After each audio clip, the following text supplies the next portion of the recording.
কৈছোঁ বৰ্তমান অসমৰ চাণক্য মুখ্যমন্ত্ৰী বুলি বিখ্যাত ডক্টৰ হিমন্ত বিশ্ব শৰ্মা ডাঙৰীয়াই যি চাণক্য বুদ্ধিৰে আমাক জনজাতিৰ পৰা আঁতৰাব খুজিছে সেয়া আমি কোনোপধ্যে মানি নলওঁ। ইতিমধ্যে আপোনালোকে তাৰ প্ৰতিফলন দেখিছে।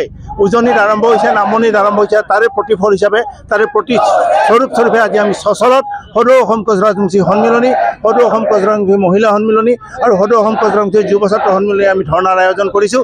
আমাৰ মূলত দাবী জনজাতিকৰণ কৰিব লাগে, কাৰণ এতিয়া আৰু জনজাতিৰ নামত তেওঁলোকে বিধানসভাত আকৌ তেওঁলোকে মডেলিটি আনিব, আকৌ তেওঁলোকে বিধানসভাত পাছ কৰিব, কোনো আমি আৱশ্যক বোধ কৰা নাই। কাৰণ যিহেতু ইতিমধ্যে আমাৰ বিলখন ৰাজ্যসভাত জীৱিত হৈ আছে।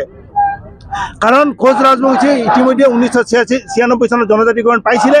পোৱাৰ পিছত আমাৰ আকৌ কা আন্দোলনৰ সময়ত তেওঁলোকে বুদ্ধি কৰি পেলাই আমাৰ 6 জনগোষ্ঠীৰ বিলখন তেওঁলোকে লোকসভাত পাছ কৰি পেলাই ৰাজ্যসভাত জীৱিত কৰি থৈ দিলে। তেওঁলোকে জীৱিত আমাক তেতিয়া তেওঁলোকে কা আন্দোলনৰ সময়তে তেওঁলোকে জনজাতি কৰিম বুলি কৈছিলে। এতিয়া আকৌ ইলেকশ্যন আহি আছে, বিধানসভাৰ সমাগত 2026 ইলেকশ্যন আহিছে।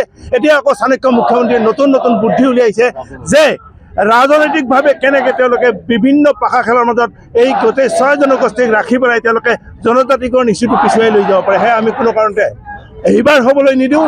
আৰু যদি এইবাৰ সেইটো তেওঁলোকে আৰম্ভ কৰিছে, তেতিয়াহ'লে এইবাৰ আমি বিজেপি চৰকাৰক আমি জংঘল ৰাজলৈ আমি পঠিয়াই দিবলৈ এইবাৰ বাধ্য হ'ম।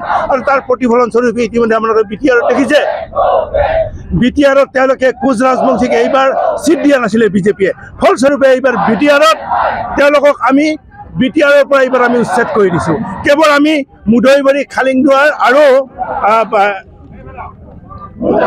বাগানপাৰা সমষ্টিত আমি তেওঁলোকক অলপ সহায় কৰিছিলোঁ। এইকাৰণে কৰিছিলোঁ যে তেওঁলোকে আমাক প্ৰতিশ্ৰুতি দিছিলে। কিন্তু তাৰপিছত আমাৰ জিলা সভাপতিৰ ফোন ৰেখাৰাণী দাসবৰে ধৰিব কুণ্ঠাবোধ কৰিছে। ৰেখাৰাণী দাসবৰে আমাৰ জিলা সভাপতিৰ ফোনটো ধৰা নাই। গতিকে আমি তেওঁলোকৰ এই মিছলীয়া তেওঁলোকৰ কথা, তেওঁলোকৰ এই মিছলীয়া যি আচৰণ আমি আৰু কোনো কাৰণতে মানি নলওঁ। আৰু এইবাৰ তেওঁলোকক আমি উচিত শিক্ষা দিম, আৰু সেই শিক্ষাটো এইবাৰ 2026 চনৰ ইলেকশ্যনত পাব। কাৰণ 2014 চনত নৰেন্দ্ৰ মোদী ডাঙৰীয়াই কৈছিলে যে মই যদি শাসনত আহোঁ, প্যাৰে ভাইও বেহেনো 6 মাহৰ ভিতৰত আপোনালোকক জনজাতিকৰণ দিম। কিন্তু 10 বছৰ উকলি গৈ 15 বছৰ তেওঁলোকে ভৰি দিলে। প্যাৰী ভাইও বেহেনো তেওঁলোকে পাহৰি গ'ল কোচ ৰাজবংশীক, যাৰ ফলত তেওঁলোকে এতিয়ালৈকে জনজাতিকৰণ কৰা নাই। আৰু আমাৰ মুখ্যমন্ত্ৰী খিলঞ্জীয়া প্ৰেমৰ নমুনা চাব, এই ওচৰতে থকা শিলাকোট আমাৰ চিলাৰায় ভৱনটো তেখেতে ভাঙি দিলে। তেখেতে 2022 চনৰ 1 মাৰ্চত মৌখিকভাৱে কৈছিলে যে 6 মাহৰ ভিতৰত আপোনালোকক মাটি আৰু গৃহৰ আমি আবণ্টন দিম। কিন্তু আজি 3 বছৰ পাৰ হৈ গ'ল, তেওঁ না মাটি দিলে না টকা দিলে। আনকি কোচ ৰাজবংশী সন্মিলনীক তেওঁ সাক্ষাৎ দিবলৈ তেওঁ অপাৰক। গতিকে সেই মুখ্যমন্ত্ৰীক এইবাৰ আমি কোনো কাৰণত সহ্য নকৰোঁ। 6 জনগোষ্ঠীয়ে কোনো কাৰণত সহ্য নকৰে। আৰু তেওঁলোকক এইবাৰ তেওঁলোকৰ গাড়ীৰ পৰা উৎখাত কৰাৰ কাৰণে আমি সংকল্প আৰু দৃঢ় সংকল্প লৈছোঁ। আৰু তাৰ আমি আজি আৰম্ভ কৰিছোঁ এই 11 তাৰিখৰ পৰা। আৰু পৰ্যায়ক্ৰমে এই আন্দোলন এক বিস্তাৰিত ৰূপত কোচ ৰাজবংশী সন্মিলনী, কোচ ৰাজবংশী জনগোষ্ঠীয়ে লৈ যাব।